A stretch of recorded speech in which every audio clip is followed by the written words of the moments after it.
DD214 Gaming Podcast is for mature audiences only. Opinions expressed are our own and do not represent any Department of Defense or U.S. government entities as a whole. This podcast is for entertainment purposes only. Viewer and listener discretion is...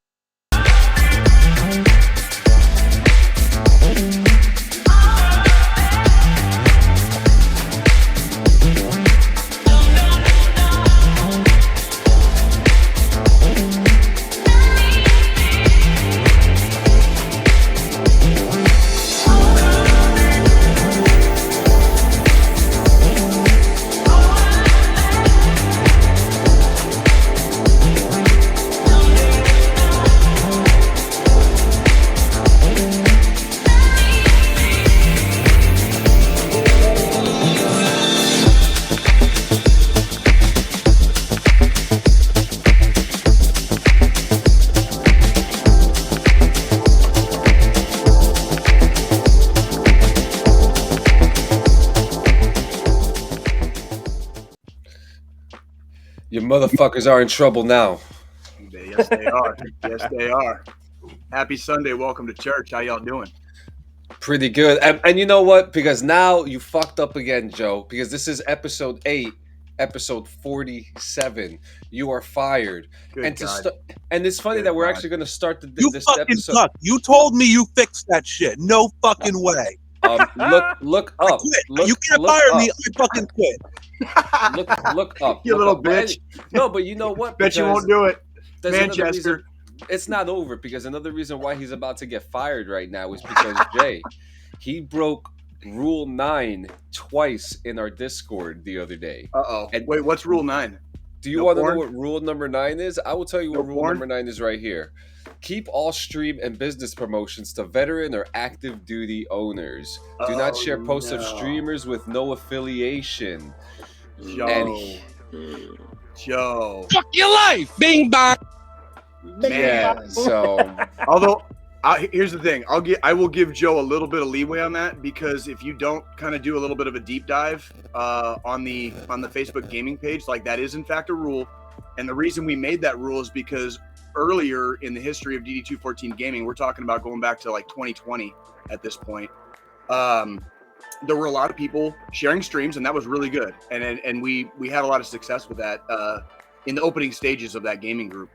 That is now, like, is officially DD214 gaming, like 110% with a bullet, right? So anyways, there were a lot of people sharing streams that had nothing to do with vets, nothing to do like the person streaming wasn't a veteran, it wasn't veteran related, it had nothing to do with like raising awareness of anything. It was basically just sharing somebody else's stream, which on other platforms and other pages, that is totally okay. I'm not knocking that. I'm all about sharing everybody's shit together, and my homie does this, so I plug his stuff, she does that, so she, and we plug her, like, that's what I'm saying. We plug everybody here, you know what I'm saying? Lots. But we are veteran centric, and we are veteran oriented. So on DD214 Gaming, our page on Facebook, that's basically like our shtick. Like, you are absolutely more than welcome to share your stream, a friend's stream, anybody's stream, as long as it is veteran centric, veteran related, or having something to do with raising some type of awareness revolving around the military and veteran community. And that's worldwide. All right. World fucking wide. All right. We're not just talking about, the number one with the bullet country since the dawn of time, United States of American troops here. We're talking about if you're a veteran from really anywhere in the world, we want to share your experiences too. And because we've had a lot of those same experiences, and who knows, maybe someday we'll be talking to somebody who was on the other side, and we can have a chit chat about that. And wouldn't that be interesting? You guys ever see like those reunions where like the American soldiers went back to like Vietnam and shit? You know what I mean? Like, I don't know if the Taliban's is going to be okay with that in like 30 years, but they're probably not going to be in charge. They're probably not going to be in charge. So, well, wouldn't you know? Because you were old enough. You were there, weren't you? that's funny. You're so fucking funny. All right, yeah. Hey, so today we got a guest here today, Mark Gonzalez, aka Gonzo Gone Game, and introduce yourself before we continue this week in review, man. Welcome. So, Mark Gonzalez, currently E4 Airman in the United States Air Force, stationed in Dallas, Texas. I'm a B1 maintainer, avionics technician by trade, and then off base, I do all this gaming stuff, as you can kind of see from the background. Let me just give you a little clear. That is by the way, I have got to like I am putty in your hands because I saw that picture you posted on the gaming page, and I had no idea. Excuse me, I had no idea the absolute collection you have made for yourself there. Like that Thank is you. amazing. Totally honest. So not even most, because now it's a little bit more. I've had my Nintendo. I've had a lot of the retro consoles since I was a kid. You figure probably let's go back to like, I don't know, 86, 87. The Nintendo was a hand-me-down from my brother. Everything else came afterwards.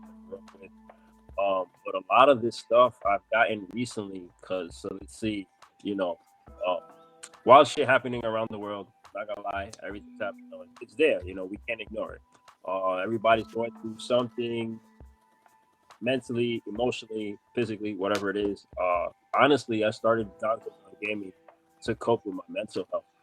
I started looking through different pages. I'm like, man, there's all these gaming pages. I'm like, I got a lot of retro shit. I was like, why not make a page? Why not share my collection and my passion with people on the internet? Just to kind of, that little escape from life. And figure a year and 4 months later, kind of gained a following. I gained kind of, like numbers don't matter, right? Numbers are going to be inflated. They're going to be all over the place with bots and all the type of stuff. People that aren't consistent with, the content. But I could say that I've gotten a handful of people that have been consistent, communicate. They become friends of mine, not just in the gaming community, but kind of like, a little bit, like just slightly into my personal life, I just had a daughter. For those that know, my wife just had a baby. Congratulations, brother. Congratulations. Thank you very much. Is that your first? To the club. Yeah, it's my first. Yo, man, dude. Yo, welcome to hell, bro. Like, yeah, that's what a lot of people told me, man. Yo, I mean, you already know what I'm gonna follow up with. Like, it is the most amazing experience, like, truly in life, is to bring more life into this realm, and it's a very wonderful thing, and I'm very happy for you and your beautiful bride, and you said it was a girl. Yes. Can we have a name? Scarlet Ray. Scarlet Ray. Good God, what a beautiful name, man. That's gorgeous, man. Thank you for that ray of sunshine on a happy Sunday morning in church, my friend. Right? Yes, brother. You touched you. I apologize. I go ahead and finish. I apologize. No. I'm cutting you off. So basically, Sorry. kind of that's what I've done. I've met people, and the collection I have now, I've done it in only about a year and 4 months time. Like a lot of what you see back there. You accumulated all that in a year and 4 months? Jesus Christ, Mark. I don't even want to talk about the money part right now, but we'll get into that later. Jesus Christ. Your wife must hate you. Your wife must hate you. Now listen, because I spread the wealth. All so all right. I'll make sure that the wife's happy. I'm happy. Everybody's happy. Just now it's a little bit different because we got player 3 here, so it's like, all right, gotta cut it down now. All towards her. Oh yeah. So my wife, she's gonna be a nerd like me. It gets cut down. It gets cut down, and then it gets cut down again, and it just keeps. As they get older, you just keep slicing a little bit more off the cheese. Slice a little bit more off the cheese, dude. Like, it's all good though. It's all good, baby. So you touched on a couple of things, and I don't know if we should kind of circle back to them now or maybe wait until later, John. But I got to hear about the fucking B1 because I experienced a JDAM drop in Afghanistan by a B1 on my first deployment. So we're definitely going to talk about that. Nice. I want to hear about the B1, and then there was something else in your whole thing that you were. I'll get back to that one too. So John, do you want to do the military thing now? Yeah, because while he's doing his unboxing, we've already you already know we're gonna talk over the unboxings and be like, hey, this is what I got. I apologize. We're gonna talk while you unbox. It's gonna be okay. So so actually during the week I have something special to announce. This week is the launch of the official DD214 gaming website. I actually have it up here. You don't even got to pull it up, Joe. I got you, my brother. It is right here. That's fucking teamwork. So this is the website here. So here, all our episodes are available as soon as you go into the website. This is a DD214, which is our latest episode. Then we have Justin Lutz, Broken Arrowhead, Justin Gassis. It's all there. It is all there, guys. On top of that, you hit episodes, it's all there. It's all there. And Andy Haney, I see you in there, and it's actually funny that you're here because you are actually the guest star for our new DD214 gaming episode 3 of plays. Fuck yeah. With old clips that I've been hanging on to for the last 3 years of us playing Black Ops 4. Good shit. Good shit. Welcome, Andy, too. Appreciate that. Hey, man, so and you guys have to see the video. It's fucking hilarious. But if you don't want to go to our YouTube, you could go right to the website, and all our videos are posted up there as soon as they are uploaded. This is the same for our podcast episodes. Are you a guest on our show, or do you want to be, or do you want to be a guest in our show? We don't even have to ask you anymore. Just click right there at the register as a guest. That's fucking awesome. Register as a... Is there anything you didn't think about? That's fucking badass, dude. My brain keeps going. I don't know why the register as guest section is not working, but we'll get that fixed immediately. You could also rate the show. You could come right here, send 5 stars, and you could also come right here and tell us how much we suck. Yep, you I could also see those reviews. You could also hit the... I want to see how. Do you ever see like those fucking funny ass like Google reviews where like people just like send the random ass like review? I want to see that shit. Like fuck us up, dude. Like I want to see that shit. Yep. And you could directly leave a review right on the website. We have 3 of them so far. Our contacts are there, so you could just right here. You could also hit any of these links, and we also have a mailing list, guys. So come on, get up in there. DD214gaming.live. And leave a voicemail too. We want to hear from you. Also this week we had the finale of Peacemaker. I'm not gonna throw out any spoilers because a lot of people haven't finished the show. Who's the star of the show? You can't see. We can't see. I can't see anything there. Like, and his name is John C.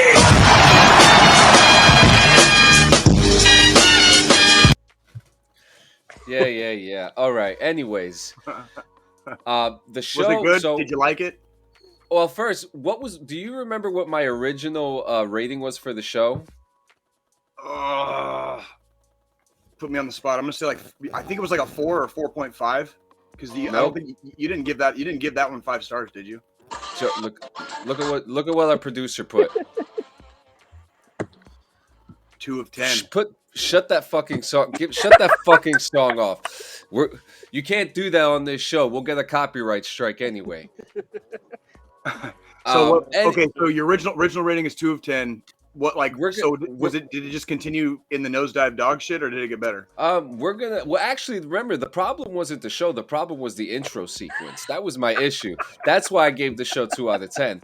But I haven't even touched the show yet, so the show is now finished, and we are going to go up 10 ratings, and we are going over our 10-star thing, and the show is now a 12 out of 10. Awesome. And that type of math fits perfectly with how freaking ridiculous this show is. So 12 of 10.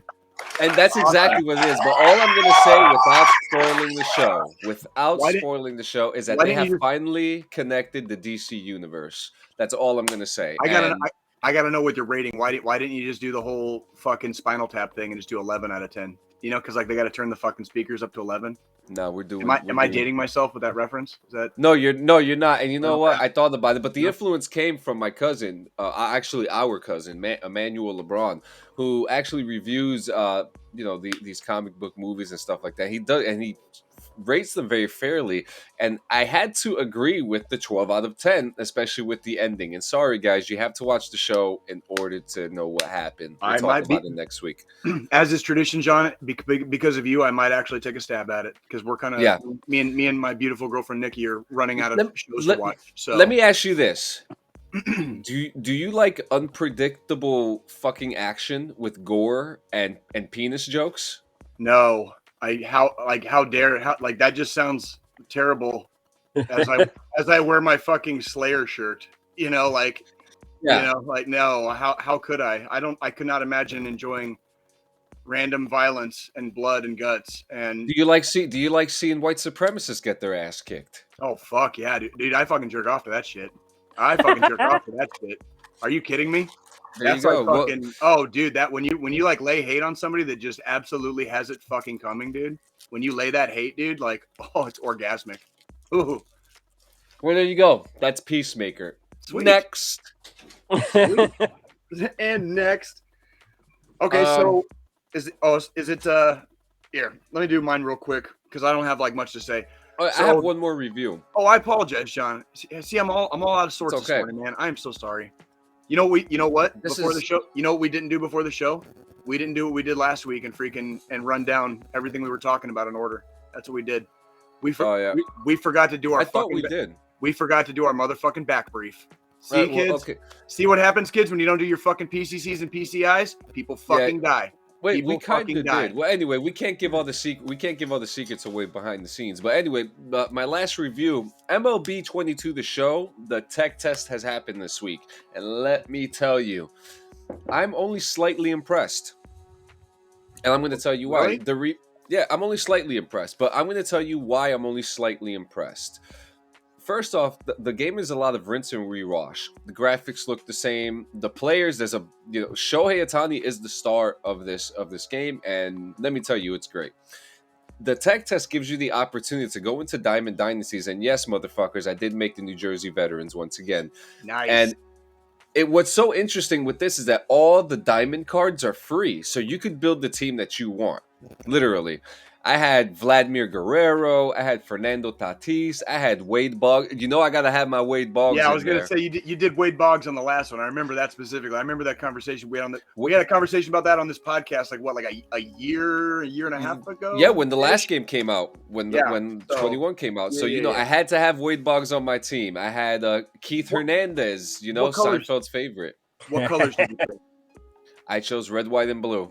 Okay, veterans. Okay, makes sense. Yeah. All right. So the home uniform is actually a solid red with a gray back, and the home uniforms are blue stripes. Dope. That sounds sick. So I'll get some screenshots for you. What stadium do you play in? Well, there's only 4 stadiums available: Dodger Stadium, Yankee Stadium. Welcome, Marie. Good to see you. Good to see you, Marie. Good morning, Marie. This is our admin. That's Marie. That's our admin. This is a founder. A founder. She is a founder of DD214 Gaming. That's our admin. She's our rock. That's the foundation. That's the foundation of DD214 Gaming right there, ladies and gentlemen. Yes. Welcome, absolutely. Marie. Welcome, Marie. Joe, where's the applause, dude? Like, Joe, sound effects, bro. Thank you. That's Marie. That is Marie. Yes, and so where was I? Oh, okay, with MLB 22. So with MLB 22, the stadiums. There was only 4 stadiums. Dodger Stadium, Yankee Stadium, I believe Rocky Stadium, and I forgot what the other one. Sportsman Stadium, the classic Cardinal Stadium. Which one did you choose? Yankees. You already know. Oh yeah. I don't even know why. You already know. You know what? That's. If I was playing Russian roulette right now, I would have just lost massively because I totally knew that. Now, graphics, they are not bad, but the problem with some graphics where there's certain characters like Fernando Tatis and Vladimir Guerrero who have dreadlocks, it drops the frame rate on the game. Now, I don't know if this is just a tech test glitch, but this is something that needs to be fixed. The mechanics look fucking outstanding. It's a little more fluid. And what really made this tech test for me was the co-op. Yes, MLB The Show now has co-op baseball. So now you can play baseball with your fucking friends. You could do 2v2 or you could do 3v3. What? So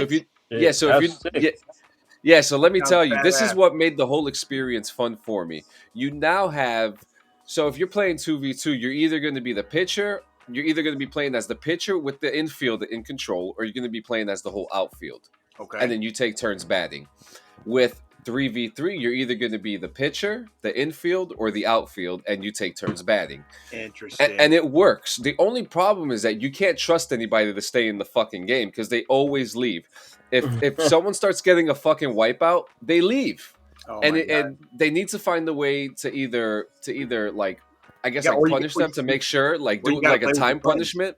Like or you got to play with your friends. You almost have to, like, that's that. And, and I know we've rode this bike so many miles on this show, but like going back, that's where I stopped playing GTA Online. And way back in the day, several years ago, I stopped playing GTA Online because I didn't have any friends to play with, and it just wasn't fun by myself, basically.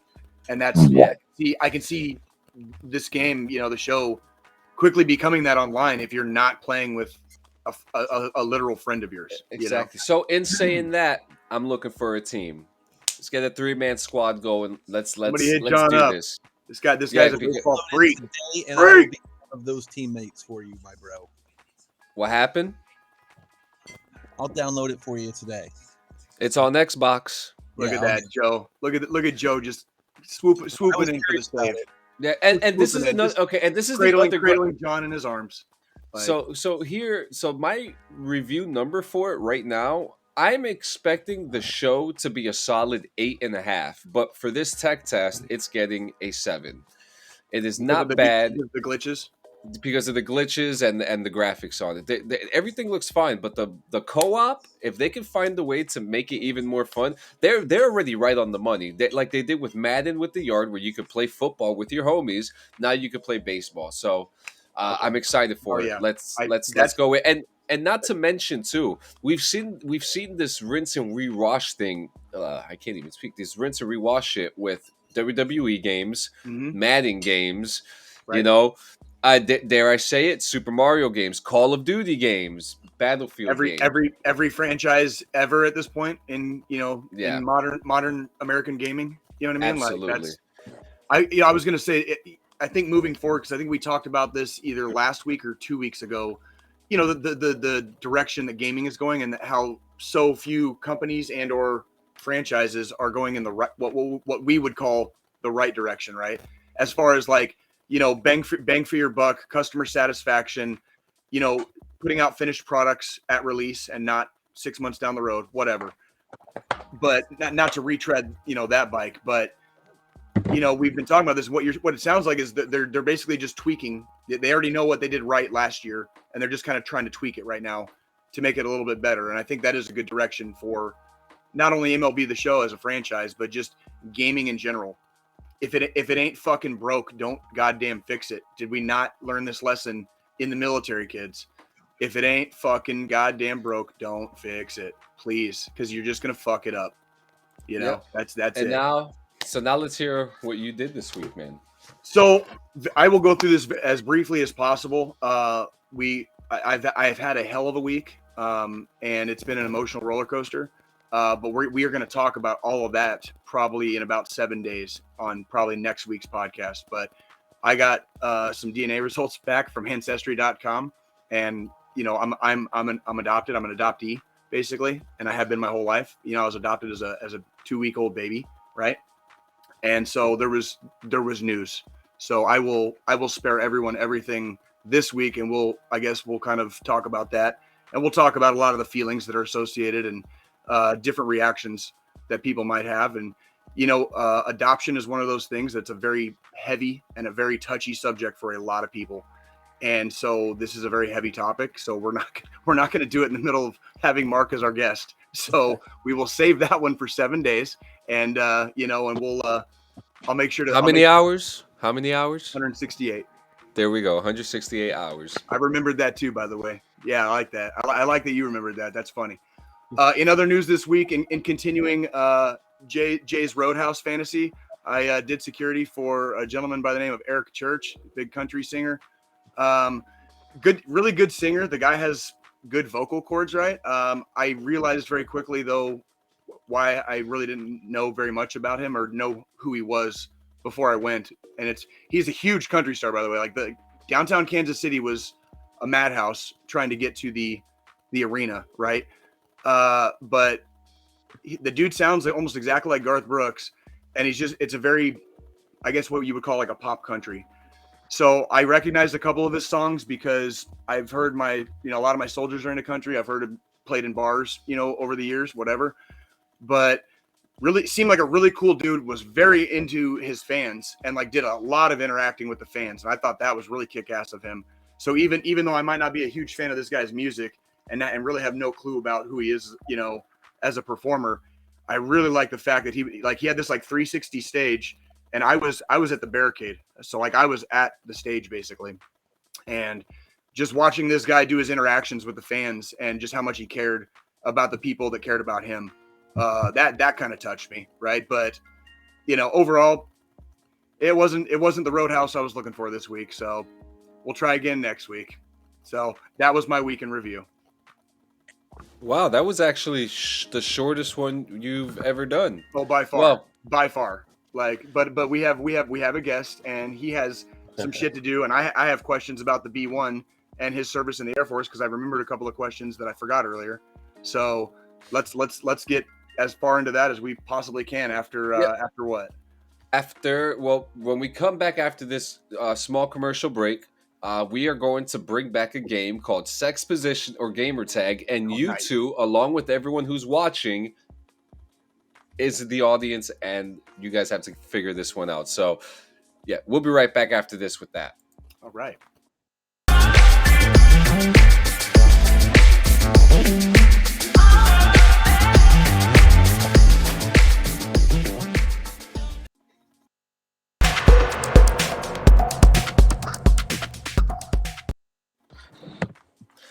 Yeah, so remember, guys, check out the site, DD214gaming.live. And also, remember, guys, you can't eat ass without Rogue Energy. 10% off your order today. Right.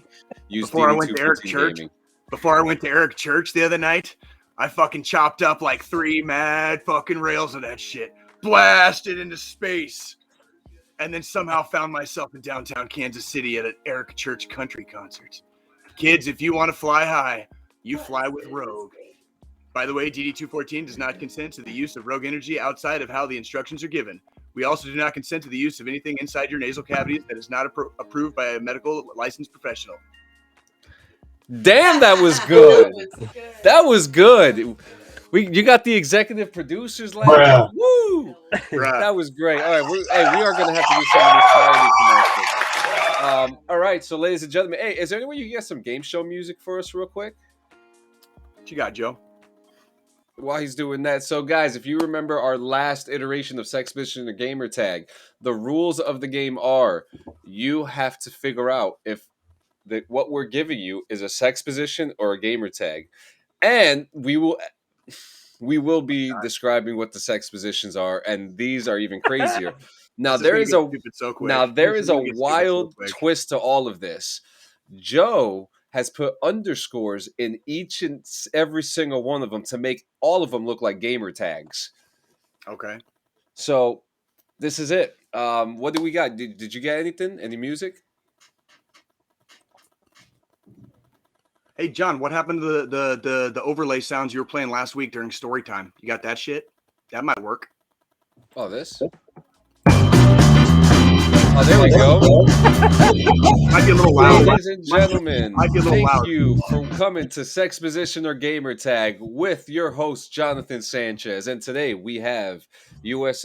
Chair Force serviceman, Mark Gonzalez. Hey, I got mad love for my Air Force homies. I just want to say that, like, I bow down to the dominance of the skies, okay? Because as a grunt, if we don't have air dominance, we get fucking chased down by helicopters and turned into paint splatters on the ground. So and that's Jay Campbell. He is so old that he has to wear sunglasses to protect him from the lights that are above him. That is correct. Damn eyes are fucked. So, guys, let's get on with the first one. And, ladies and gentlemen, if you are watching, you guys can participate too. So, let's get on with it. What's the first one? Cleveland accordion. What is the Cleveland accordion? Is it a sex position or is it a gamer tag? Position. I'm gonna go with position. Jay? I am also going to go position because if that was my gamer tag, like, I would be questioning my life decisions. Sex position is being said here by Francesca Sanchez. And you are correct. The act of kneeling over a person, beating off and quietly shitting on their knees. What? That doesn't even make any sense. The Cleveland accordion. Before loudly busting onto the face, then in the mass confusion, slamming their knees and face together like an accordion. That's insane. That is so ridiculous. Like, why would you do? Okay, next. Marie said position correct. You all have 1 point. All right, the next one, the Kentucky tractor puller. God damn it. That's gotta be. I could see that being a position, but I'm totally going with tag on that one because there's people in Kentucky that probably definitely pull tractors like for real. So Sex position I'll from go Frenchie. position. I'll go position. Position, tag, I say tag tag. J. Tag J. Okay. Which one? It is a sex position. It is the act of a it is the act of a male and a male or a male and a female performing anal, and during sex the receiver clenches their butt cheeks tightly and runs with the penis still in their buttocks.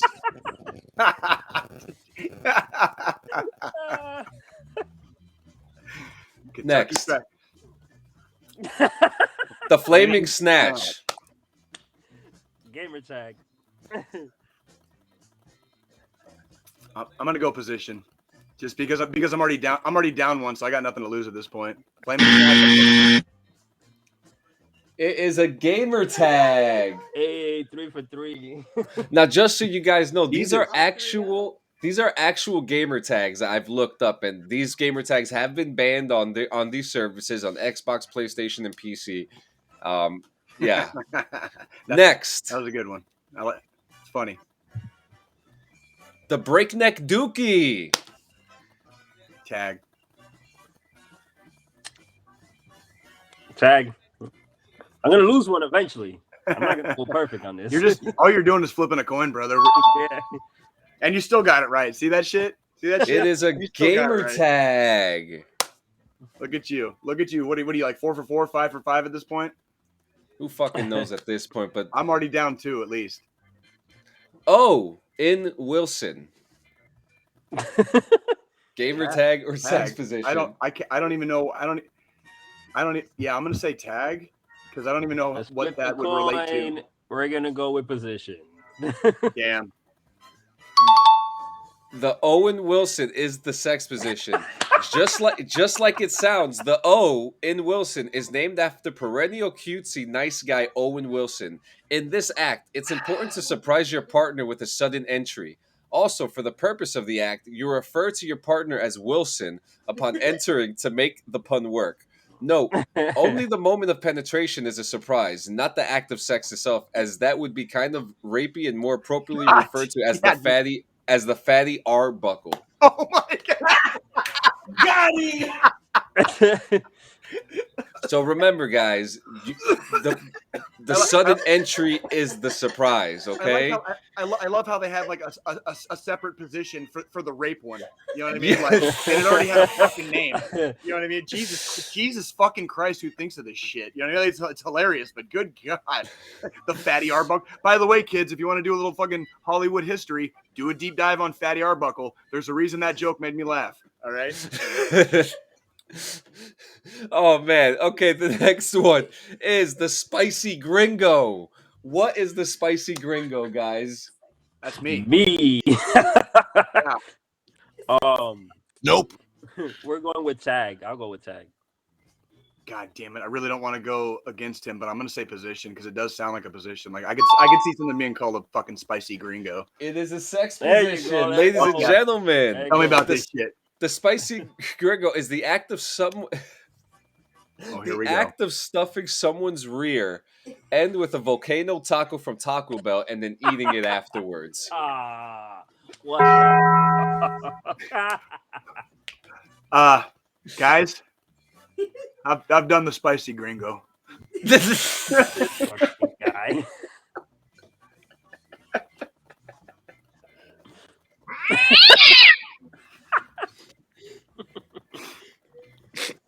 Can you do it with the Slim Jim? You'd have to get the fucking Tabasco one, I got mild right here. dude. Gross. The Oreo Hurricane. The Oreo Hurricane, guys. What is this? A sex position or a gamer tag? Gamer tag. I'm also gonna say tag. You Joe? got Marie. Oh shit! All right, indulge. There you go. Enlighten. Guys, I'm All right, guys. I should have known when it Women said smash. Oreo. I should have known when it said Oreo. Let me guess. Okay, let me fucking guess. Go ahead, John. A sexual act in which a man poops, puts it in a blender, and then proceeds to rub his body with it. Okay, And that was- after this, the so man now must where I was quickly going with Oreo. and after this, the man must quickly jump on his sex partner, attempting to cover them in as much of the feces as he can while using anal penetration.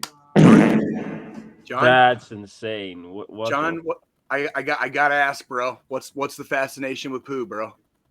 What's the fascination with poo? Listen, it's the game. Listen. It's the game. It's the game. The Well- real question is, how many of these have you tried? Honest to God, none yet. I mean, I'm waiting. Well, see here, to be fair, for anybody new to the show that's never watched, we've done this game before, and the first time I pretty much nailed every single one, and it was like almost John was a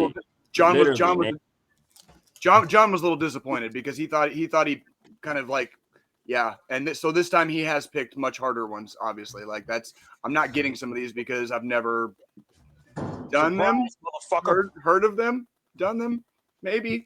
Next one. The Blazing Ramrod. Ramrod. I'm gonna say tag only because it's too much of it. It sounds too much like a sex position. Super I'm saying Troopers. tag. Ramrod. Team Ramrod. And we're going with gamer tag.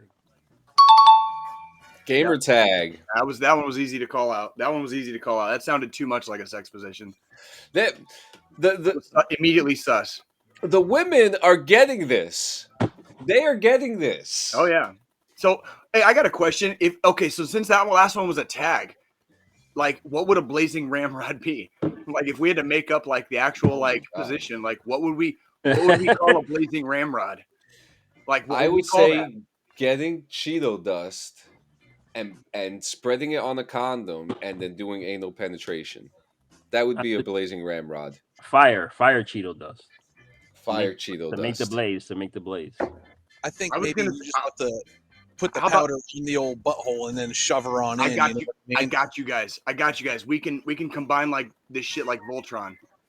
Blazing Cheeto dust. Okay, lady is already on top of one man. You know, P inserted into V, right?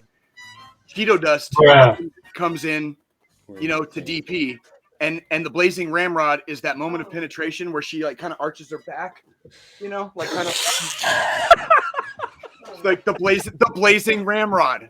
The blazing ramrod. Is that not work? Step bro. Does that not work? Tell me that shit doesn't work. Holy shit! I gotta go get a coffee. Give me 30 seconds. I gotta go refill my coffee. Give me a second. I'll be right back.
Oh my god.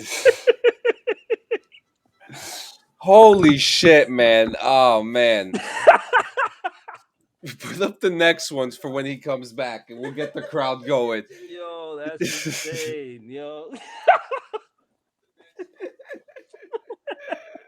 What a shit show. Can we just take a moment here and appreciate the fine work that John had to put into this? And the comedic value we're all getting out of it right now. This has been Yo. one of the funnest episodes to produce so far. Literally, that was a 30-second or more commercial. We're all still dying about it. Yo. Oh, he's back. Okay. Sorry.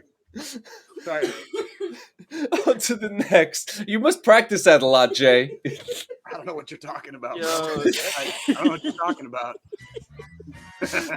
The flying circus. That's what the shit feels right now. It feels like a flying circus. Welcome to the club, bro. Welcome to the club. Oh, this is great. This is great. Flying circus, I'm going to go position. That definitely sounds like a position to me. That has position written all over it. Murray said Jay's got that back arch down. Y'all act like this ain't you.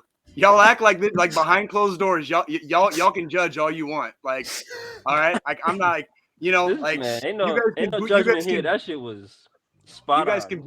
Everybody can boo me all they want. I've seen what makes you people cheer. Okay. Jay, I don't think anyone's I'm gonna go booing. 40 on that I one. don't think anyone's booing, Jay. Oh man, that was great. I'm Oh gonna man, say, so I'll say position 2 to this one. Yeah, flying circus is definitely screaming. That's a screaming position. flying circus is a sex position. It is a sex act in which a person is reverse cowgirl or cowboy on top of a man, and then they attempt to throw that person to another man standing by the wall. Unbeknownst to them, the second man plans to sidestep and let them hit the wall and fall down, hopefully leaving that person writhing in agony. Then both men ejaculate on that person. Oh my god. God that's funny. damn.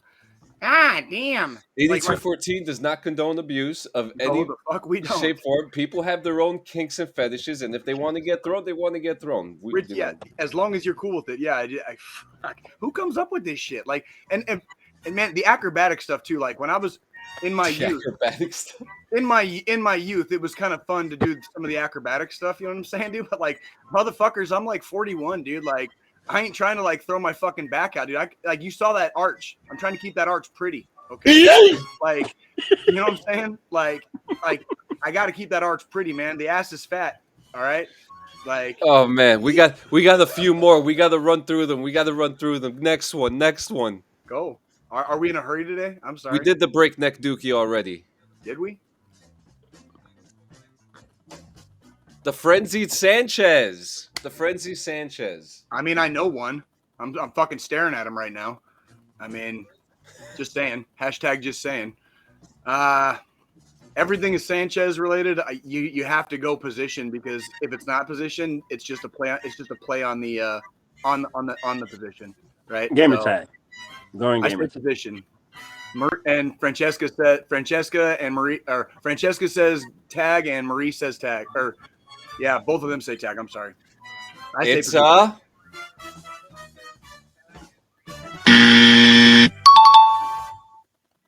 Ding, ding, ding, motherfucker! next one. I hate you all. I hate you all. Gamer tag. The impulsive motorboat. God damn it. Well, if this is not a sex position, I've definitely done this sex position like about 1.5 billion times since I hit puberty. Fuck yes, dude. Fuck yes. I don't even care what this one is. I've done that. All right. We'll go. I'm gonna go. I'll still go with tag. I'm sticking with position because I don't give a fuck. Like, This is a gamer tag. fuck that. Fuck that. Fuck that. It's a fucking sex position because I said so. I fucking win this game because I motorboat motherfuckers. All right. It was I definitely fucking it's a motorboat. tag. It was a tag motivated by position. 41 years ago, I came out the womb screaming, bathed in blood. Okay, but when the doctors swaddled me in the cloth said, "I heart motorboating." Okay, like, all right, we're talking 4 decades of fucking fine service. All right. The next one is Blumpkin Plunger. God fucking damn it. Position. Position. Ding, ding, ding, motherfucker! What I thought. Too This easy. one is a position. Too easy. This one is a sexual maneuver which occurs during or at the end of a blumpkin, requiring the receiver to force the giver's head into the toilet after dropping a deuce. Why? Usually we're happens going due back to to a the lack pool. of skill by the giver to make the receiver come. And we're back to the poo. We are back to the poo. Phantom baby gravy. I've also experienced this. Sticking with sex position. Tag. Tag. God damn. Air Force is kicking Army's ass today, dude. Oh Jesus man. Christ. Not The next- not surprised though with the standards that that qualify you for enlistment in the different branches. Air Force is definitely kicking Army's ass today. Next one. Dolmio grin. What? Ooh. Fuck it. I'll say position. Why the hell not? Fuck it, I'm gonna say fucking tag.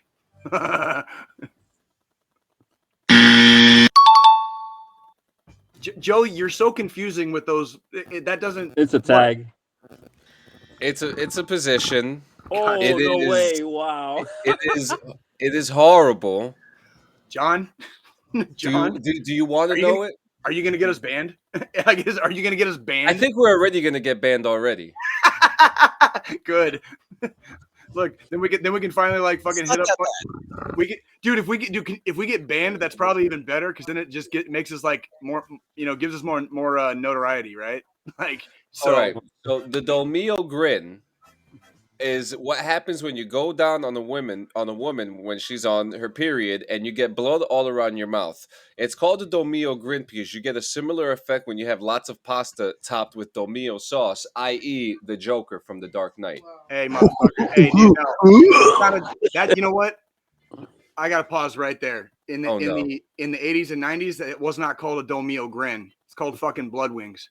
It's called getting your motherfucking blood wings. And if you haven't fucking done it yet, kids, you're a bitch. All right. Jesus hates a pussy, so don't be one. Next one. Always love your women's. All right. Always love your women's. Marie said it too. Red Wings. Red wings, blood wings, fucking whatever Oh you my want. Yeah, God! red wings. Isn't that the name of the? Isn't that the name of the Hoboken High School team, the Red Wings? Yeah, Yep. and the Oh my God! and the And Detroit fucking hockey team, dude. Come on, man. It's the Detroit fucking Red hockey Wings, team. dude. Next one. We got to run through these quick. Why? Next. Are you in a hurry? Do you have an appointment? No, man. Why are we Hey, in a rush? time. Contending love liquid. I don't even know this one. Tag. Oh. Tag. That is a you. Yeah, gamer tag. Next one. Yeah. Poor John. You're all out of sorts. Ramen Yarmulke. No, that's Yamaka, dude. That's Yamaka. That's Yamaka, dude. How the fuck did you grow up on the fucking East Coast and not know that's fucking not Yamaka? I've John? never seen this word before. John, I've never seen this word before. that is Mission failed. We'll get him next time. ramen Yamaka. Ramen Yamaka. Do you know what this is? God damn you, dude. Position. Do not describe it. Do not describe it. Yeah, you know what a sure? Yamaka is, right? John, do you know what a No. Yamaka is? No. That is the religious headwear in the Jewish faith, my friend. That's how it's spelled? Yes, that's exactly how it's spelled. It's how it's always been spelled, and you will not describe that position on our podcast. You don't want to describe that one on the air. Nope. If you want to know what it is, How did you guys not? How did you Yeah. guys not pick up on that prior to? Just out of Because curiosity. I've seen Yamaka spelled differently. Yeah, by uneducated motherfuckers that don't know how to read. Like This is true. this is very true. This is what happens when you don't read books growing up, kids. Understand. Educate yourselves. Next. Educate yourselves. Love you, John. I love you too, man. Yep, this is it. This is it for me. I'm gonna be working in the booth now. Shit. I'm gonna send you down to the fucking miners, dude, next week, dude. Like, I'm just fucking with you, John. John, you're doing that thing. You're doing that thing. No, John. we're good. Mischievous quickie. Tag. I'm also gonna say tag. Gamer tag. That sounds a little bit too close. Yeah. Next one. That was it. You said that was it. Is that it? Is that are you That's it. That's all we had. That's that's it. Injure that. All right. Good game. Good game. Wait a minute, you forgot one. The 300. The what? Oh my Ooh. god! I'm gonna What the Wow. Sorry. The 300, is that what you said? the 300. I hope to God this is a sex position because I do want to hear this one. I do want to hear this. Somebody's one. getting kicked in the chest. Is that a fucking? Is that a 300? Is that? Yeah. Tell me about the. Yeah. What is it, John? What is it? It's the act of getting kicked in the chest off the bed after an act of sex. I love it. I love it. This is my bed. And then your one. Oh man. And then your one night stand goes home. Yeah. So guys, that was Sex Position and Gamer Tag Part 2. If you missed a portion of this episode, you could always rewind or go check out our Spotify and YouTube stuff. After we admire this clip of Jay, we're gonna come back to Mark and start having conversations about being old as fuck in basic training. Yep. We're gonna do some unboxes. We're gonna talk about retro gaming. We're gonna talk about the Air Force. And right after this clip, and we're gonna laugh at this clip because look at Jay now, look at how he looks now, and then look at this. Oh, here we go. Motherfucker. Oh no. You got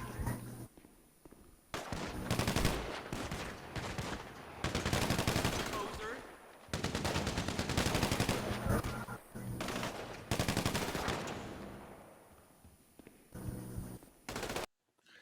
So the reason why I show this clip is because Jay works so hard to make sure that all his characters look exactly the same. Now, let's get to it.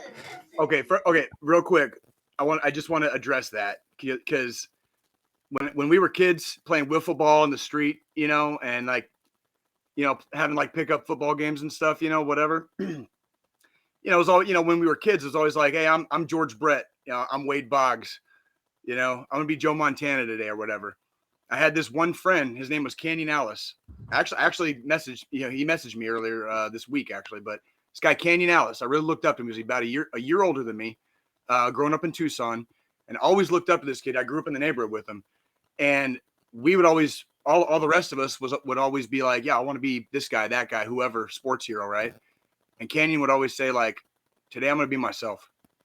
Like I want to be the first version of myself, right? And like I like. It like hit something in my brain as a very like young man. Like, so for the rest of time since, and now I'm old as fuck, right? In middle age, I just want to be me. So fuck you. Let's do some unboxing. All right. So All let's right. so while you're doing this, how much stuff do you actually have? Because we look behind you too. And I know for a fact that you've been collecting shit and all this stuff for like almost 20 years now. 20. Well, my Nintendo and everything is from the 80s. Like everything. And that's the original one, right? Yeah. My Nintendo is first edition, first whatever from 85 since like I was basically born. It was my brother's. He gave it to me. And then everything else, Super Nintendo, Genesis and stuff like that were from like first release from back in like 80s, 90s, and all that stuff like that. Did your family, because you're only about 3 years younger than me, did your family not start with like Atari or Intellivision, or did it start with Nintendo? If they did, I would have known about it because I wasn't around. Okay. My old man gave me his Intellivision, is why I asked that question, because that was my first console was the Intellivision, because like that was like they already had it when I was basically like when I was old enough to do whatever. So go ahead. I'm sorry. My first console that I played was a ColecoVision. First thing I played was same generation. Yep. I probably was like 4. I remember like when I first moved to New Jersey, I met this kid who lived next to me, and he had a ColecoVision and he had Smurfs. And incidentally enough, last year I saw a post on Instagram of this store back in Brooklyn, and they were advertising the ColecoVision Smurfs. Dude, Immediately DM'd, and I was like, "Yo, just send it." Do you have it? Do you Yeah, have I it? have it. Yeah, Dude, do you remember fucking on what was that dude Joe C that used to roll around with Kid Rock before he passed away? And he Okay, had yeah. that one part I forget the Devil Without a Cause. He's like, I'm the Yeah. J-O-E to the C, ho. Call me Joe C, got more games than Coleco. Or more I'm games. a freak hoe, call me sick. 3'9" with a 10-foot dick. The lady's dick. Yeah, exactly. That's fucking Joe C, dude. That got more game than Coleco. That's what's up, dude. Like, rest in peace, Joe C, dude. Fuck yeah, dude. That's Coleco. Like, a lot of people. I'm a devil without a cause. I'm going platinum. That's right. That's right. I got so kind of shifting a little bit backwards. I'm really not in tune to the whole unboxing thing. Can you guys give like Joe or not Joe, John or Mark? Can you guys tell me what I've seen the unboxing thing on the YouTube, and I know my daughters have watched in the past some of this stuff, you know, and I've just never I've never really understood the appeal. Can you tell me about the unboxing thing and exactly like what it is and why you do it on the internet basically, and like kind of like what the whole shtick is basically? Because I'm way out of the loop on this shit. So I'll show you. This is a picture from last year. God damn! You got to open all that shit. So that was 7 months worth of me getting things, right? That took about 2.5 hours to open up and go through and everything. The thing, so what for me, what the unboxing brings, right? Example. Let's just get right into it, right? So what I usually do is I'll go on Instagram Live. I'll shout out the person who got me who I got the merchandise from, right? So it's a guy. Their tag is TNT Claims on Instagram, right? So they have these bunch of claim sales. What it is they post games, a bunch of stuff with prices, and in the comments you put claim. So basically, whoever claims it first gets the merch. And then I just get right to it. Open this up. So I got this from TNT Claims, and basically it is. Hold on, let me just take this out. I don't have a PSP. Well, I do have it. It's sitting home. But basically, this is what I got. God of War, Chains of Olympus, right? PSP game, case and everything, right? And then some people put their sticker or their business cards or whatever. So, you know, obviously promotion, right? That's just what it So is, are you know? okay? So you're unboxing whilst promoting at the same time. That, and what I do is, so the unboxing really goes to if you've played this game, if you had it, if you interacted somehow with the game, that little trick in our mind that gives us nostalgia, right? That little thing that reminds us of where we were, what we were doing, all that stuff of that moment in time, that feeling, get that for those maybe 5-10 seconds. That's what I want to do. That's my purpose of doing it, because like what we just did, right, with the Smurfs and the ColecoVision and stuff, we remembered where we were at, we remember what we felt, we remember that, you know, that wow, this is a new thing that's happening, that's coming up and coming, right? So if I could bring that to even just one person, my job is done, you know, because that's what I kind of want to bring. It's just giving the feeling of nostalgia, because like I said, there's a lot of fucked up shit happening in the world. Let's escape it with some nostalgia, right? You know, regardless of what's happening, if we get them 5-10 seconds of escape, you know, you never know that maybe it's a little bit more. So basically, boom, PSP, God of War, that's what's happening. And then I just keep kind of going down the list of what I got. Does this stuff get sent to you for free, or do you purchase it? No, And nothing is sponsored. Everything is a business transaction.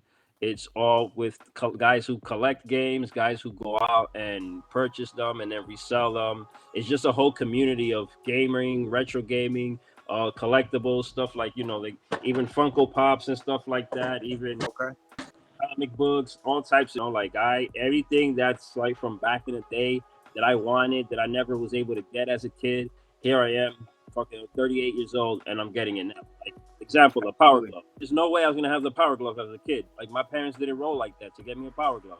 So here I am, 20-something years later, I got it now. And it's 100% right. Uncle Sam's money. Thank you. Thank you, Uncle Sam. And everything. And you know what? And it's a really good thing you made your collection, because guess what? You're gonna be selling the fuck off here in a few years. The collection. And you're gonna need that money, dude. They're just gonna keep slice a little bit off the cheese. Slice a little bit off the cheese. Oh, here comes number 2. Slice even more off the cheese. Slice even more off the cheese. Listen, I'm grateful for TRICARE insurance because it's helped me out with everything so far. I had my youngest daughter. We had her while I was in the Army, and thank God. Cheers to TRICARE. Cheers to TRICARE. Roger that. Roger that. All right. So while you're opening up the next one, one thing that started yet. I don't even think he started yet. Oh yeah, he did with God of War. Oh shit. So while you're opening up the next one, I actually want you to go down some of your military history too. You're not the only one in your direct bloodline that served. No, so my grandfather, I never met my grandfather from my father's side, my dad's father. I never met him. He left the country the year I was born. I don't even know if he knew I existed or not, anything like that. So he served in the Korean War as a Marine merchant. Fuck yeah. Then my dad served in the Army during Vietnam as a medic. So right off the bat, I was like, damn, my dad's seen some shit. If he was out there as a medic, he definitely patched some people together, see some spleens, intestines, all this other stuff, you know? Then my brother served 20 in the Navy. He did both wherever in the Middle East, Operation Desert Storm, you know, and then Freedom again. He served during both of them, basically. He did his 20 in the Navy, retired at E6. My dad was medically separated as a E4. My grandfather, I don't really know what rank he made it up to. Like I said, really too much about my grandfather. And then you got me, who it made all the sense in the world for me to join the Air Force. Like I always had the feeling that I wanted to, right? And my senior year of high school, well, not my senior year, my junior year, they had a career day and all these tables and all this wonderful stuff, colleges, jobs, all this. Boom, there's a table of the Air Force. I see a bunch of computer chips on the table and all this stuff. And that was me during that time. I was a heavy computer head of building, programming, and all that stuff. And I gravitated towards that table. They was like, yo, of course. They gave me the whole spiel. I was like, yo, I'm 17. I can't do nothing. Just like, yo, don't worry about it. We'll wait for you and all this other stuff, of course, you know? Then my third day into senior year, 9/11 happened, and I watched it happen. Like, not only from the window, from a TV, I was like, oh, this is real. Like, this shit is going down, right? And I said, you know what? I think I'm going to wait off from the military because at a young age, you know, not being kind of, I guess, educated on how the military works, the first thing I thought was, well, they're going to send me out there. I'm going to be frontline, and I'm going to last 2 days, and I'm going to come back in a box. And I was like, nah, I'd rather go to college. So that's what I did. I did the college thing. Then 2011, I visited a base in Virginia. No, not Virginia. I went to Andrews. I went to Andrews Air Force Base. You know, I saw Air Force One landing, which was like, that shit blew my mind. I was like, oh, no way, this is crazy, you know? And like 2 weeks later, I go to John and I was like, hey, man, I think I'm going to enlist. This guy ones up me. Sees me 2 weeks later. Yeah, man, I got my ship date already. Huh? So we were going to actually go in together, 2 different branches. But what happened with me was because I was a little bit older, they were like, yo, we're going to send you to officer school, but you have to leave like today. And I was like, nah, that's not happening. You know, I wasn't just going to get rushed out. So I never did it. And then later on in the year, they sliced the enlistment age to under what I was already too old for. I was like, all right. So I kind of gave up the dream. You know, John did his thing. He served, you know, thank you for that. And then he came back home. And that year that he came back home, it's funny because for whatever reason, I was working an internship in the city and my internship was coming out. Like the time was running out. They didn't tell me if they were going to hire me. They didn't tell me they're going to extend my internship. I'm like, yo, I need a game plan. Like, I just can't sit here and wait. So I'm like, you know what? Let's see. Airforce.com, start reading. They changed the enlistment age to 39. That man right there was the first person I called. Right? I was like, yo, they changed the enlistment age. The next thing he told me was like, you're leaving, aren't you? I said, yeah. He already knew. He's been doing this. Like it was just bound to happen. The next person I called was my girlfriend, and I let her know, hey, listen, it was my wife now, you know? And 2 years, I stood in my job. They extended my internship. Then I got a full-time position. But the plan was I'm still leaving it in that. You know, I had a desk job for like about a year and a half, and 16 Jan of 18, I raised my hand and I swore in, and 3 months later came to basic. That's fucking awesome. So I got a couple things.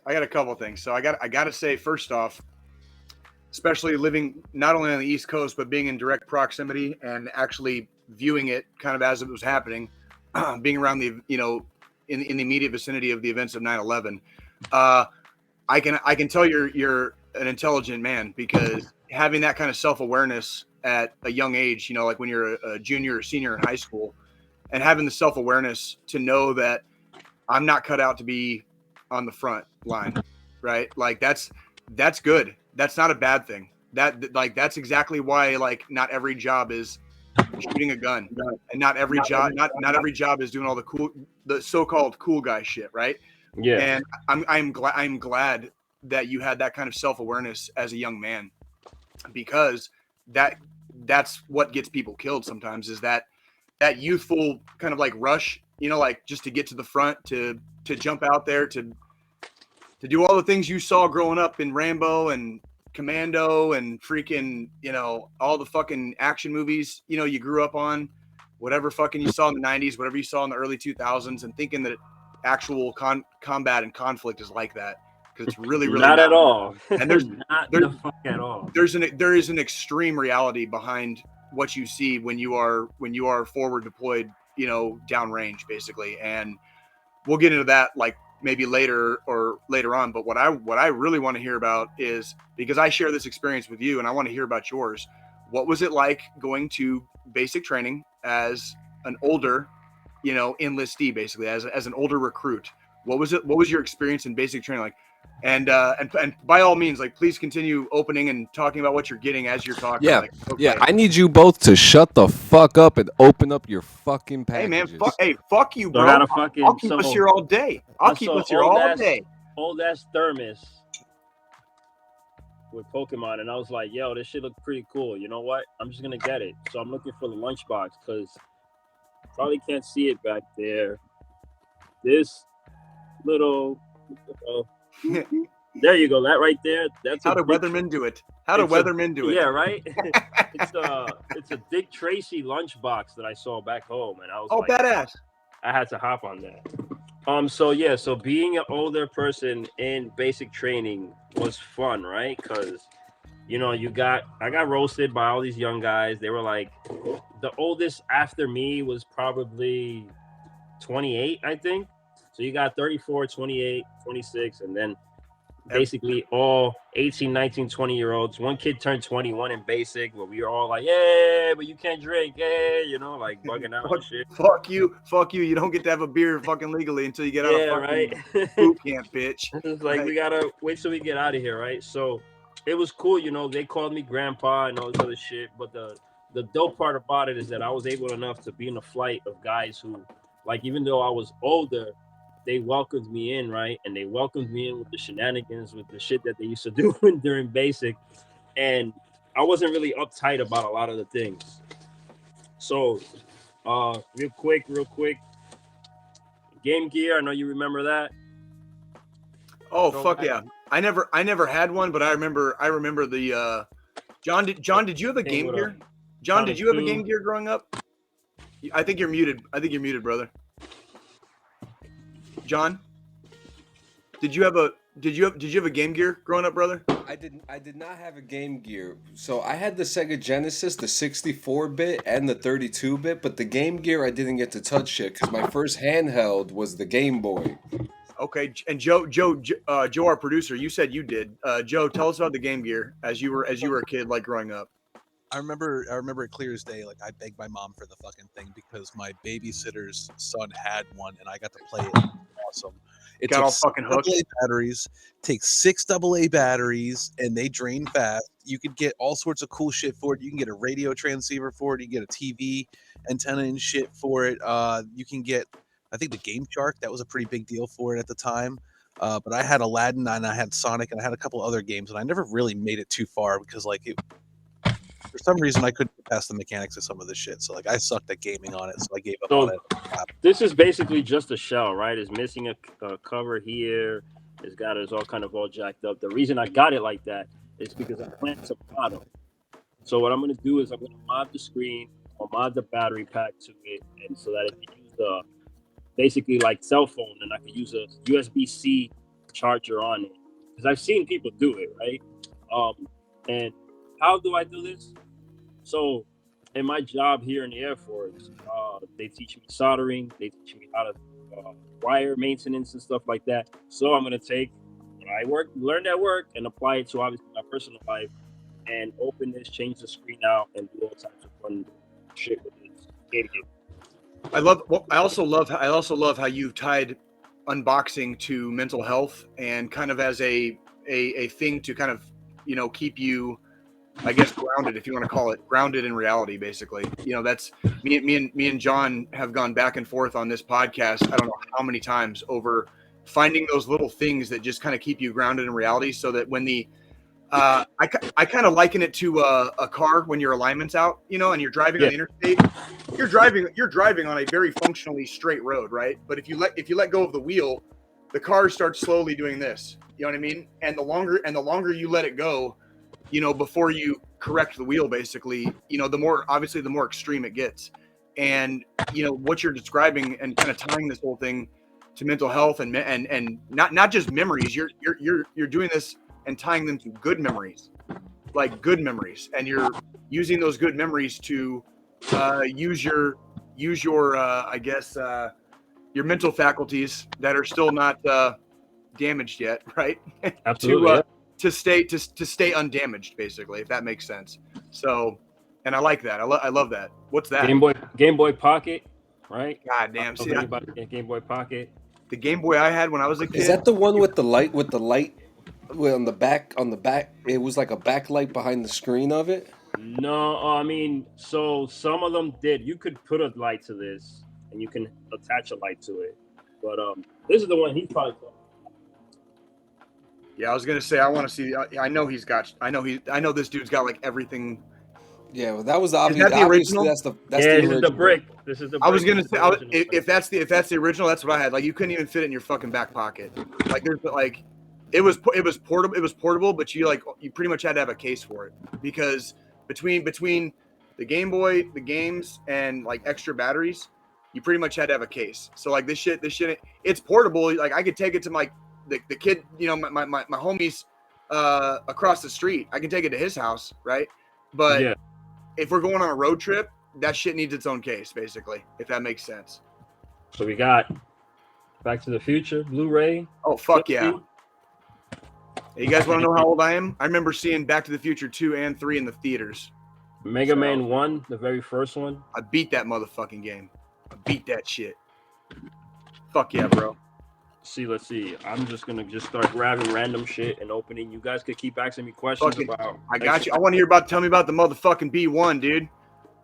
So I didn't see it when it happened, but we were on a mission on my first deployment in Afghanistan. And I don't remember exactly which mission it was. I don't remember if it was when we were moving and changing fobs. We had this like 4-day push. I was attached to combat engineers doing route clearance. And I don't remember if we were on a mission or if we were in the process of changing fobs. And I'd have to ask some of my buddies from that deployment which one it was. But regardless, we got information over the comms, and our LT, you know, came on the net, and he's like, "Hey, check it out. There's a B1 flying in the area, and it's about to drop a JDAM. So just be aware. Like, you're probably going to either hear it or feel it, basically, like in the trucks." And no shit, like at the time I was a mechanic. This is before I changed over to being infantry, and so I was in a Hemet Wrecker, you know, like a recovery vehicle for the Army, like a big fucking tow truck, right? Like you see the movies in the Batman, like the Dark Knight and shit. I was in one of those, except a fucking tow vehicle.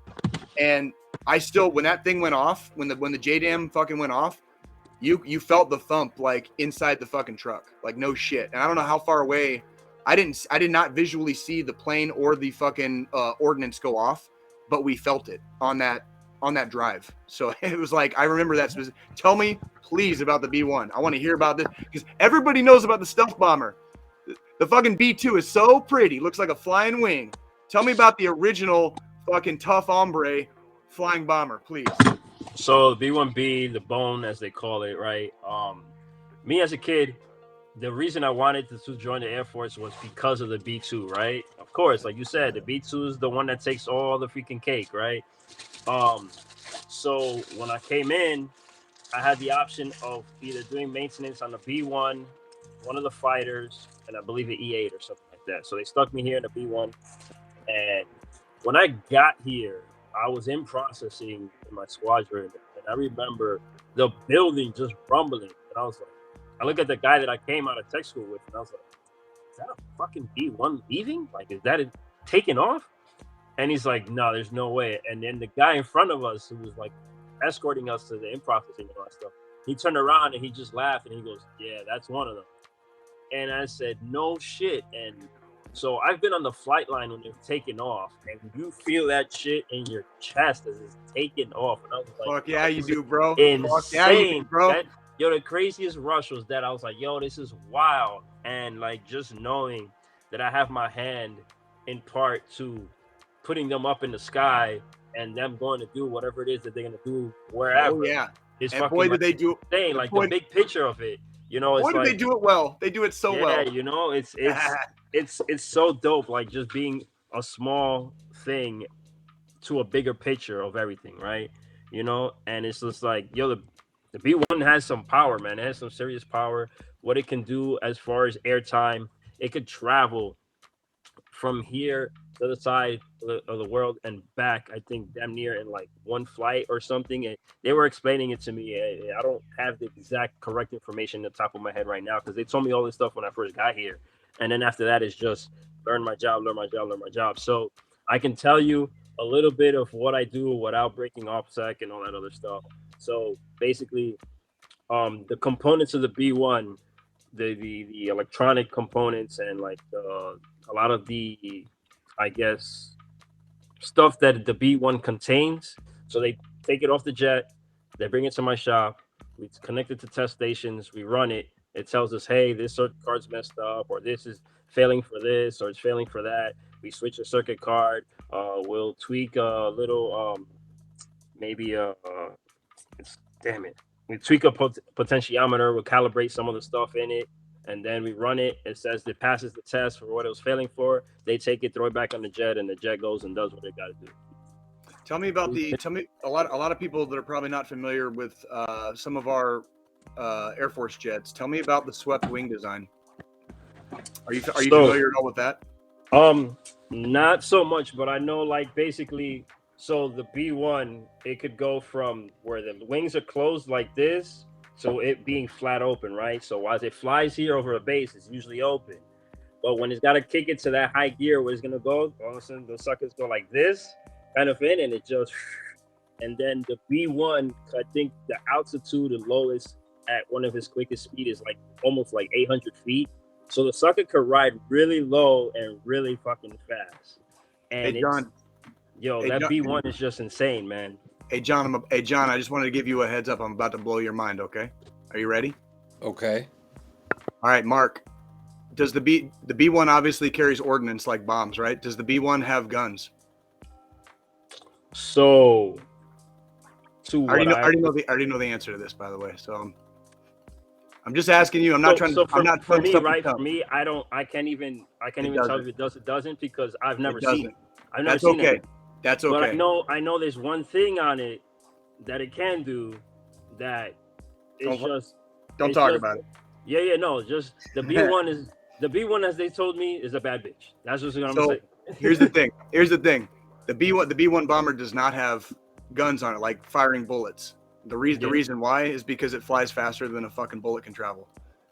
So basically, if that thing tried to shoot bullets in mid-flight at its max speed, it shoots itself. Basically, it would do self-damage. It would basically fly into the bullets that it was firing, if that makes sense, because it flies faster than a bullet can. So that's. I promise you, Mark. I apologize. I was not trying to play stump the chump. No, all right. Well, here's the thing. I understand it's a lot different in the Air Force sometimes than the Army, where you can play a vital role in a certain thing in the Air Force and never fucking actually lay eyes on or barely ever fucking see the end result of like what you're doing. oftentimes in the Army, almost regardless of MOS, you will somewhat see the finished product, if that makes sense. On some level, Oh, I've and I know definitely seen some finished you've been on. product. I know you, but I didn't. I was not trying to play Stump the Chump. I apologize. No, That was not at not. all. Yeah. So I've opened a few things as we're talking. We got Metroid Other M. I've never played it, but it's a Metroid game, so probably got to be good. This I got it for free. This definitely was a freebie that was thrown at me. And then Resident Evil Outbreak. It was like kind of like Left 4 Dead, but one of the first ones, like that kind of concept of Left 4 Dead. We got Siphon Filter 3. So this concludes my I got the trilogy now for Siphon Filter. nice. Kind of like That one's a classic. Metal Gear Solid-esque type of thing. Yeah. I don't know if you guys remember this arcade at all. X-Men Children of Yeah, the I on the never had Sega Saturn. I never had the Saturn. Yeah, I never had the Sega Saturn. This is an arcade game, right? This is the reason Marvel vs. Capcom and all those games exist. It started with this one right here. This is the grandfather to all of that. And then this Holy Grail right here. So this came out a couple of years ago, and it's hasn't been seen, hasn't been found, and somebody had it, and I was like, send it. So now I got her, and then I got the Tyrant sitting on my desk, well, on my display over there. Right. Let me just get to this real. So I got this big ass box here. The fuck? Fuck is that? Make this little interesting. Move this shit out the way. Shit's like Christmas in February. Oh man, it's every unboxing for me is like Christmas. Yeah, but you gotta keep. You're gonna need all that unboxing, man, because the kids here. You got a whole lifetime, dude. Like, it's gonna be amazing, bro. I'm so happy for you, man. Like, you sound like you're in a really good place right now, man. And you got a beautiful bride, brand new kid, and you're holding on to, what is that? Is that Pokemon? What? It's a mega construct things. So it's like Legos and shit. Oh, this is dope. Hold on.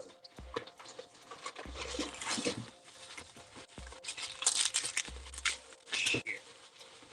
We got basically it's all Legos. So I try to get, if I'm going to get Legos and stuff like that, it's going to be all video game related too. Video game or Star Wars related. Fucking.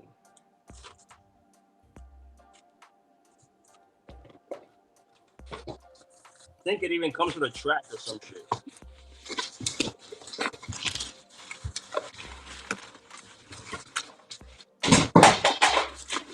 Hello, motherfucker. Whoa. There we go. Mario Kart. Oh. So I wasn't heavy into Final Fantasy 12, but this is the freaking kind of like thick ass strategy guide to it. So I'll enjoy that while I play. Just gonna keep this ball rolling. Sure, we're not gonna get through all of this, but that's fine. No, yeah, we're about to hit the news. You can keep on going while we hit the news because we're about to end the show too. Breaking news, Joe.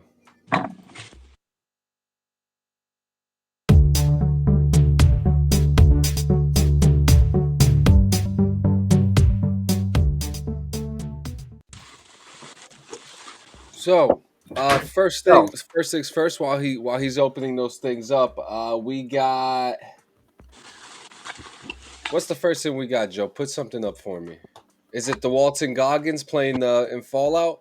We have, as you know, I'm super excited for the Fallout TV show that's about to come out, and casting has been out now with Walton Goggins. He's from the Hateful Eight. Also, he's been in Six, Navy SEALs, Sons of Anarchy. He played that fucking. He played that the trans that Tig got with. You know, remember Tig and was it? Milo Devenus. I Like, never watched the dude, Bandicoot. Dude, oh my god. He played oh my god, it was so hot, dude. Like it was fucking amazing, dude. This dude So- comes in, this like the most hardcore character in the entire run of Sons of Anarchy is this guy fucking Tig, right? The most like he is by far like the craziest, most hardcore. Dude is really, I mean, I'm not gonna lie, a man after my own heart, right?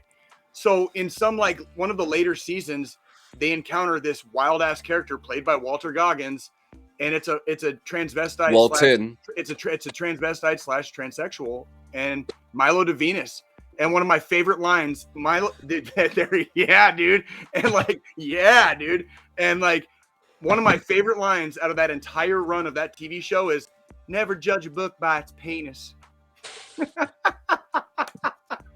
Fucking love that shit, dude. Well, and he is- dude, like Tig, the most hardcore character in the whole show, like falls in love, and like they end up together, and it's like this like amazing, beautiful thing by like just these absolutely far out of left field fucking characters, dude. Like Walter Goggins is the man, dude. Walter Goggins is the man. Go ahead, Joe. All right, John. I'm sorry. First off, it's okay. First off, it's Walton.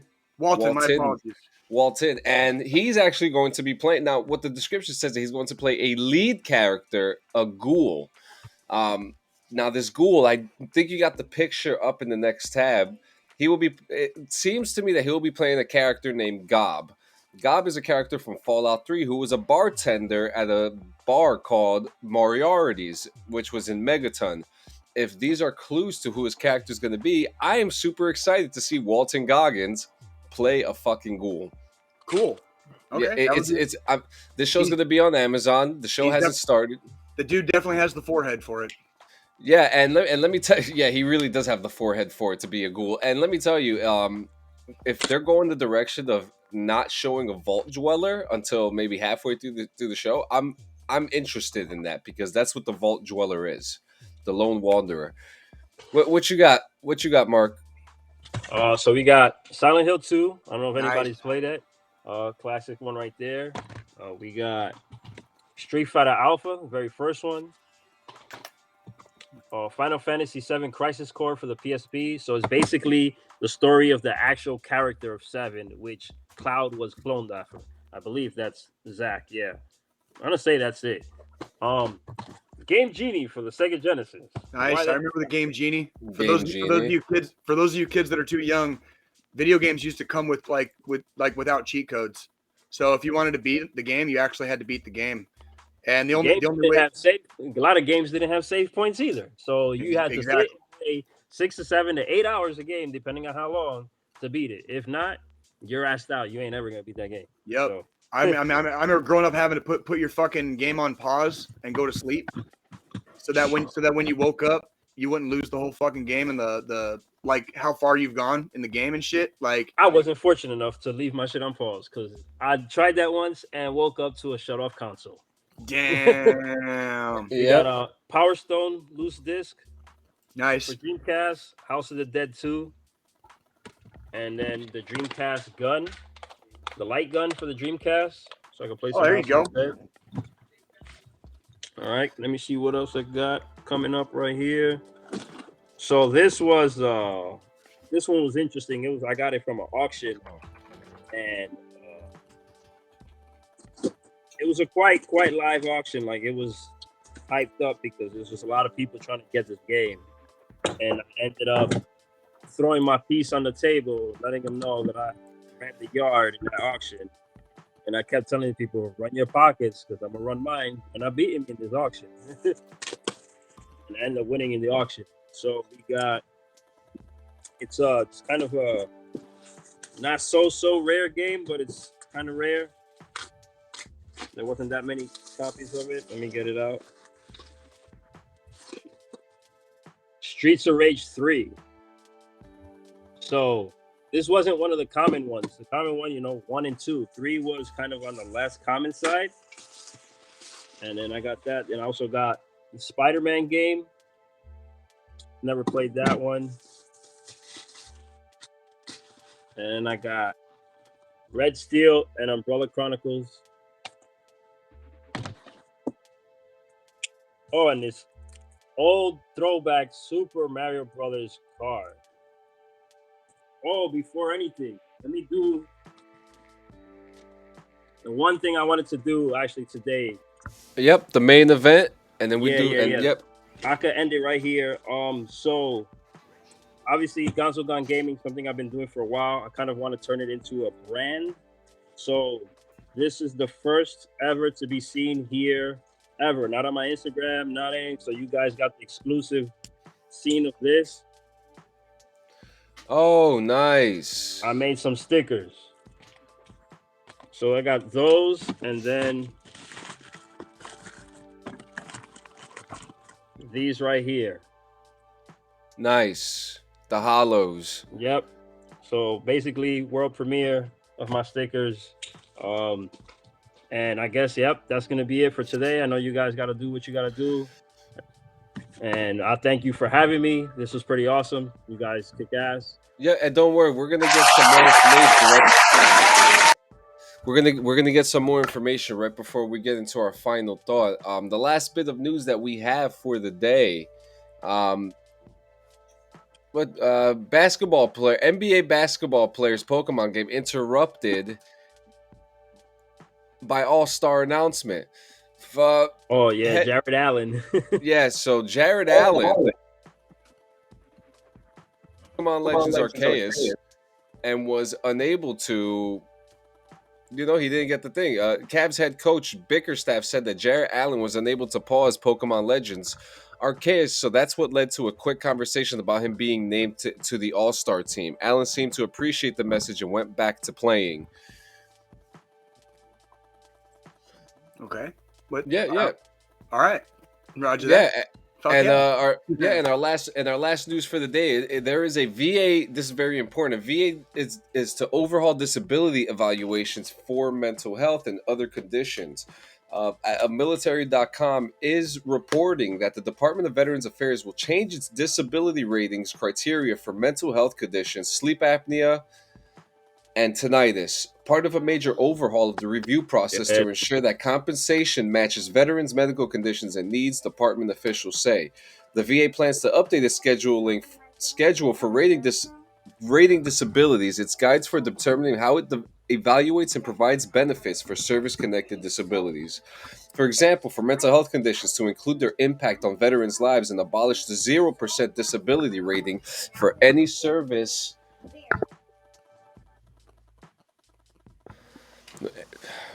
For any service, go ahead, John. For any service-connected mental health diagnosis in favor of a 10% minimum, according to a notice published Tuesday in the Federal Register. For tinnitus, the department will get rid of its standalone rating and consider the condition a symptom of whatever underlying disease is it's caused. Guys, there's a lot of information on military.com about this. Check this out. We'll do more of a deep dive on this next week. We will. And I was going to say, John, too, like we will do a lot more of a deep dive on this because I am literally in the middle of this process right now, having just DTS. I just had my first online kind of FaceTime appointment with a VA psychiatrist. This week upcoming, I am going to be in person getting like a full body like X-ray, basically. I have a hearing test coming up, I think, in March, and I have all over again. Yeah, basically. I mean, that's kind of what it is, and I have no problem like going through my experiences on this show, and like Deshaun said, and I'm glad you put that up, Joe. That if you have already started receiving benefits from the VA, this is not going to necessarily change the percentage that you already have. Okay, That is something that you're going to have to go through your VSO, your Veteran Service Officer, for. Okay, and we do not want specifically regarding this. I understand that we don't always take ourselves very seriously on the show. When we do talk about the military stuff, when we talk about some of the mental stuff, we do take it very seriously. So we are not trying to put out any bad information here. If you are a veteran, if you have a VA disability rating and are being compensated, talk to your fucking VSO. Do not come to DD214 Gaming Podcast for your fucking info. Okay, just fucking don't. All right, be fucking responsible. Your life and is in your own hands. So don't we're just putting the info out there, and I will let you guys know what I experience here in the next few months, kind of transitioning out and becoming a civilian again. So, So yeah, that's good shit, John. Oh yeah, by the way, Mark, did you see John get interrupted? Did you see John get interrupted when he was trying to read that shit? Yeah, that's fucking you, dude. In like 5 years, just want to Just want to let you know, bro. You see that shit? That's you. There you go. That's you, bro. And there you go. And before we get to the final thought, which who takes it this week? We're gonna give it to you, Jay. We're gonna What have you you got? take it. Oh, the final Well, thought? Yeah. But before obviously before we get to that, guys, don't go to the link tree anymore. Link tree is done and is done. It's done. Instead, go to www.dd214gaming.live. All our links are there. Leave a review there. You could listen to the podcast. Yeah, you could listen to the podcast there. You could watch the podcast there. You could watch our content there. Leave a review. Leave a voicemail. Tell us how much you hate us. Tell us how much you like us. Tell us who to fire. Tell us who to hire. Send us your submissions. Do whatever the fuck you want. Just go on the link. Sign up for the mailing list so you can get our updates on when new episodes come out. Our contest that's going to be coming soon with the signed trading card, which is over here. Hey, John, who's on that trading card? You want to see who's on the trading card? Yeah, I want to see who's on the trading card. We're going to show this again. Roast the unboxing. Yeah, there you go. Roast the unboxing. Roast the unboxing. Oh, look at that. Oh, look at that. It's fucking John and Jay on a fucking actual Topps baseball card. Yep, it's official. You know why? You know why? Because I only ever wanted to fucking be myself. And John was the same way, right, John? Yep, and here we are. And all I ever wanted to be was on the fucking baseball card, and here we are, man. And we got the special one in the plaque over here. And don't forget, remember, Jay, they're coming soon. So hey, man, make sure I just want to tell all the kids out there, when you wish upon a star, man, dreams do come true. Okay? Yes, they fucking dreams do come true. Also, make sure to check out blaze8onlinenewjersey.com for your CBD Delta 8 needs, cream, rose blunts, toothpaste, flour, gummies, you name it, they got it. Blaze8onlinenewjersey.com. Also, guys, check out the Paleo Giant at thepaleogiant.com. Social media is at the Paleo Giant. 80s Baby Gaming, facebook.com/80sbabiesgaming. Yeah. Mark, where can we find you in case Justin anyone wants? Nuts Lutz. There we go. At Gonzo, at Gonzo Gun Gaming on Instagram. Hit this motherfucker up. Fucking continue making connections. Continue expanding your own networks. Let's do this, guys, and we're gonna do it together. We are all we've got. So stickers now. We got stickers. Oh, look at that shit. Oh, that's cute. Oh. Also, I like this week, I love that shit. Our streamer of the week this week. I'm gonna throw this out there. His name. We're gonna throw it out there. He is Jedi Master Squid, DD214 gaming member. You are a streamer of the week. Check out his streams. He's playing Star Wars this week. He's got some sub contests going on. Jedi Master Squid. Check him out. Master Squid on DD214 Gaming. Look at our page. Follow that guy. Let's give him some views. Let's give him some likes and all that. Yeah, his Twitch page is twitch.tv Jedi Master Squid. So yeah, there you go. Take the final thought. Well, all right. Well, we made it another 168 hours, kids, and like I said, kind of at the beginning of the show when I went in my weekend review, a lot can happen in 168 hours. So here's what I want to happen for the next 168 hours. I want every single one of you to be here 168 hours from now in 1 week.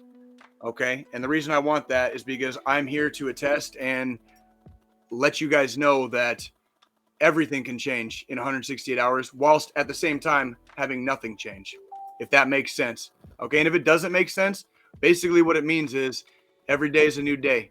And the only secret to life is to live to see another day. All right. It doesn't matter where you're at. It doesn't matter how far down you are. There is somebody out there who cares. There's somebody out there who will listen. All right. Pay attention to the warning signs. Pay attention to things that are occurring in your immediate reality that are not normal. When I returned home from my third deployment in late 2018, I knew something was off.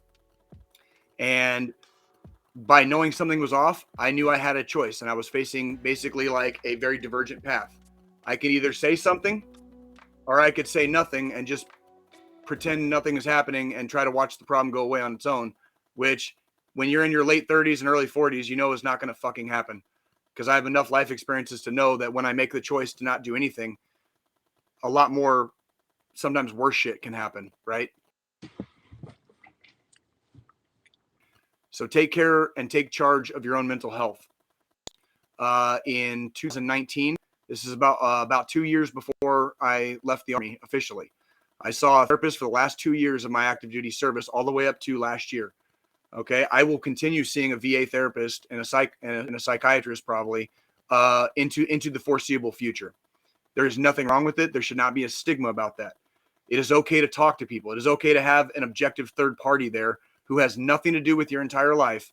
Just fucking listen. It's okay to vent. We understand why you're angry. We understand why you're sad. We understand why it's hard to fucking walk out the fucking front door or get your ass out of bed in the morning sometimes. Don't be scared, kids. Jesus hates a pussy. Pick up the motherfucking phone. All right? Somebody will fucking answer. If the first person doesn't answer, call another motherfucker. All right? NCOs, I'm talking to fucking you. Answer your goddamn fucking phones. If somebody is calling you at 3:30 in the motherfucking morning, they ain't doing it for no fucking reason. And I don't care if they're fucking shithouse drunk. They ain't doing it for no fucking reason. Pick up your goddamn motherfucking phones. All right? You got these lifelong friends. You got your buddies from the service. All right? You haven't heard from them in 5 fucking years. I don't care what fucking time it is on the 24-hour clock. Are they calling for a reason or not? So pick up your motherfucking phones. That responsibility is on all of us. You have a responsibility to pick up the phone. You have a responsibility to fucking answer it too. So don't be a fucking bitch. All right? Stand up for your motherfucking self and stand up for your motherfucking battle brothers and battle sisters. We are all we've got. All right? If you need a phone number to call, you have exhausted every last possible resource.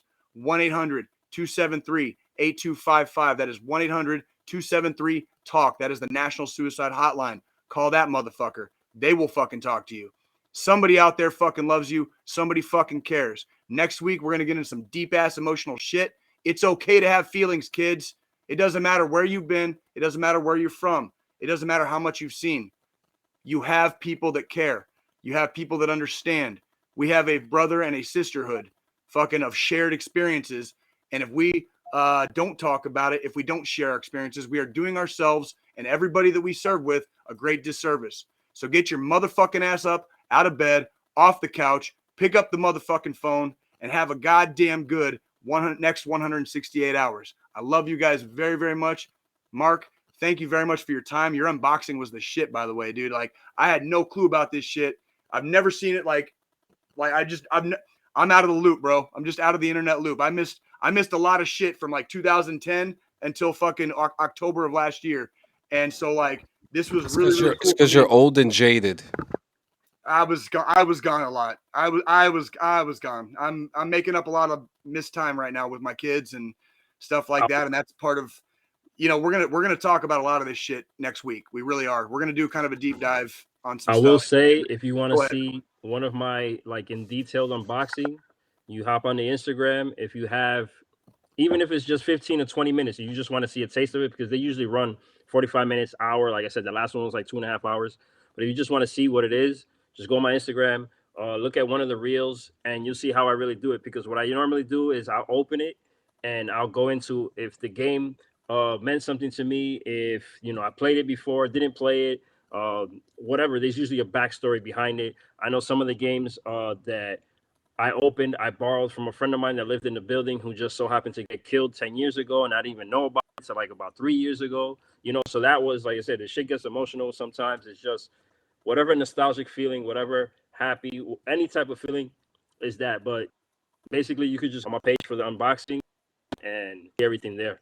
But thank you guys for having me. This was really awesome to kick it with you guys. Seeing the show. And being on it, 2 different factors, because now there's a direct interaction as opposed to the comments, and it's just this back and forth. Brothers in arms, keep doing your thing. I love that I'm a part of this with you, and if anybody needs us anything, man, hit the shit. I'll sit there to just listen, whatever the case may be, just anything, any type of service that I can do to you guys, let me know. Service before self. You're already doing it, bro. Relax. You're still in. You chill the fuck out. We got this on this side. You fucking hold it down over there. All right. Because fucking yeah, when you know. So you hold it down, and when when you put that DD214 in your hand someday, brother, like I hope I get to be there freaking for your ceremony, like for your retirement. Thank dude, you, 'cause thank it's you. gonna I'll be- let you guys It's gonna know be a for beautiful sure. day. So Yeah. thank you Yes, very it will much. be. We'll You see you are guys. the man. We'll see you guys next week. Peace.